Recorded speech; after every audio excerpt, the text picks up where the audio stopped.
नमस्कार, मैं अमिता सेठिया आज के इस वीडियो में आपका स्वागत करती हूँ। आज के इस वीडियो का विषय है विद्यार्थी, शिक्षक और अभिभावक। जी हाँ, ये तीनों एक त्रिकोण संबंध है। इनमें तीनों का एक त्रिकोण संबंध है जो शिक्षक, विद्यार्थी और अभिभावक पर निर्भर करता है। इसके केंद्र में विद्यार्थी है। ये तीनों ऐसे पक्ष हैं जो न सिर्फ बच्चे का शैक्षणिक विकास करते हैं बल्कि उसका सर्वांगीण विकास करते हैं तथा उसके व्यक्तित्व के विकास में एक सर्वांगीण भूमिका निभाते हैं। अब शिक्षक, विद्यार्थी और अभिभावक तीनों का एक मधुर संबंध है और एक सफल त्रिकोण संबंध है जो विद्यार्थी के सर्वांगीण विकास में अपनी अहम भूमिका निभाते हैं। अब ये तीनों अपनी क्या क्या भूमिका निभाते हैं मैं आपको बताना चाहूँगी। सबसे पहले शिक्षक होते हैं अभिभावक, जो घर में उनका पालन पोषण करते हैं और उनको संस्कारी बनाते हैं तथा उन्हें संस्कार से अवगत कराते हुए ये बात बताते हैं कि उन्हें बड़ों का सम्मान करना चाहिए। घर में अभिभावकों का सम्मान करना चाहिए तो स्कूल में शिक्षकों का सम्मान करना चाहिए। घर में छोटे भाई बहनों को प्यार से रखना चाहिए तो स्कूल में भी छोटे भाई बहन, आपके जो जूनियर हैं, बच्चों के जो जूनियर हैं, उनके साथ प्रेम से व्यवहार करें। अब दूसरा आता है शिक्षक। शिक्षक अपनी भूमिका बहुत अच्छे से निभाता है। वह भी बच्चों के अपनी भूमिका निभाने में बच्चों की कहाँ कमजोरी है, कहाँ उनको आगे बढ़ाना है और उनकी कर्म भूमि क्या है। दूसरी अहम भूमिका शिक्षक की होती है। शिक्षक बच्चों को मार्गदर्शन देते हैं तथा कहाँ उनकी कमजोरियाँ उनको देखते हैं, उनको सुधारने का पूरा प्रयास करते हैं। वे उसके विषय का ज्ञान के साथ साथ उसको विषय का ज्ञान देते हैं, उनके साथ साथ उनके नैतिक आचरण पर भी ध्यान देते हैं और उनका विकास करते हैं। उन्हें ये सिखाते हैं कि बच्चे, आप यहाँ कमज़ोर हैं, यहाँ आपकी गलती है, आपको इसे सुधार लेना चाहिए। शिक्षक एक अभिभावक की भूमिका स्कूल में निभाता है। माँ बाप 6 घंटे बच्चों को विश्वास के साथ स्कूल में भेजते हैं और शिक्षक भी अपना नैतिक दायित्व निभाते हुए उसकी पूरी जिम्मेदारी ईमानदारी से निभाता है। वह बच्चे की कहाँ कमजोरी है उसको दूर करने का प्रयास करता है, उसकी क्या समस्याएं हैं उसका समाधान करते हैं और उससे बातचीत के माध्यम से कभी डांटते हैं तो कभी प्यार से उसे समझाने की पूरी कोशिश करते हैं। तीसरी भूमिका होती है विद्यार्थी की। विद्यार्थी इन सब का केंद्र होता है क्योंकि बच्चे का सर्वांगीण विकास करना ही अभिभावक और शिक्षक का दायित्व होता है और एक लक्ष्य होता है। विद्यार्थी का ये दायित्व है कि वह घर में माँ बाप की सेवा करे, उनका कहना माने, आदर करे।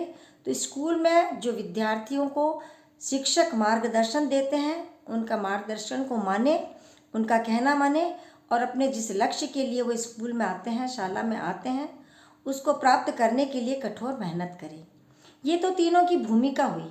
विद्यार्थी, शिक्षक और अभिभावक तीनों के इस सफल संयोग से, सफल संबंध से बच्चे का सर्वांगीण विकास होता है। बच्चा व्यक्तित्व का विकास करता है, वह अच्छा व्यक्ति बनता है, एक अच्छा नागरिक बनता है, समाज की सेवा करता है, माता पिता की सेवा करता है, साथ में शिक्षक का नाम भी रोशन करता है।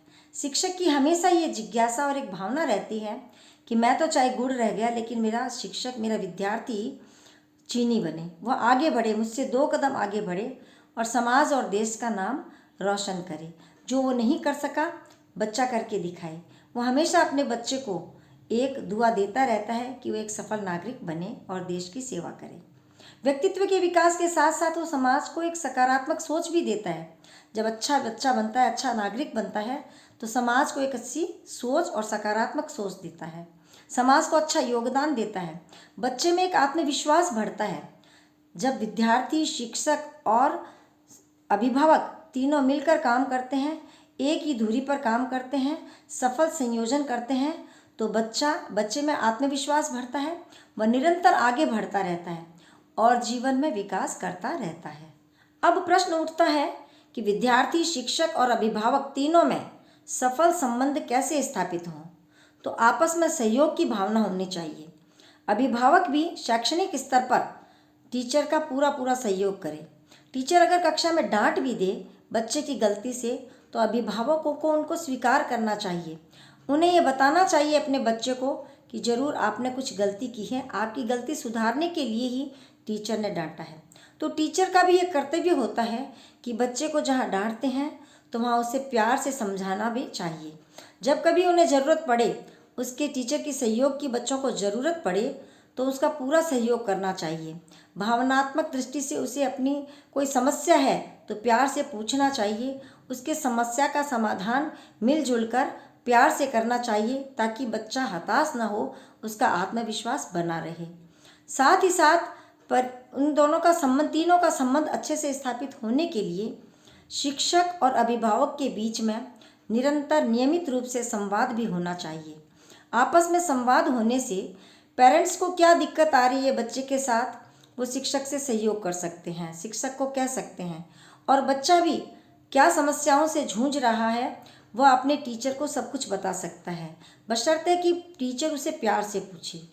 और टीचर को भी बच्चे के साथ क्या समस्या आ रही है अभिभावक से मिलकर एक सकारात्मक सोच के साथ, एक सुंदर सहयोग के साथ संबंध स्थापित करते हुए तीनों के सहयोग से बच्चे का न सिर्फ व्यक्तिगत और व्यक्तित्व का निर्माण होता है बल्कि सर्वांगीण विकास होता है। बच्चा आगे चलकर एक अच्छा नागरिक बनता है। शिक्षक भी जितना उत्तरदायित्व एक अच्छे समाज का निर्माण करने के लिए, तो सामाजिक स्तर पर परिवार से भी उसे सकारात्मक सोच के साथ उसे सहयोग मिलना चाहिए। पेरेंट्स का भी बराबर सहयोग मिलना चाहिए तो विद्यार्थी को दिक्कत नहीं आती है। शिक्षक, विद्यार्थी और अभिभावक बने एक परिवार, ज्ञान का दीप जलाएं, समाज हो साकार। धन्यवाद।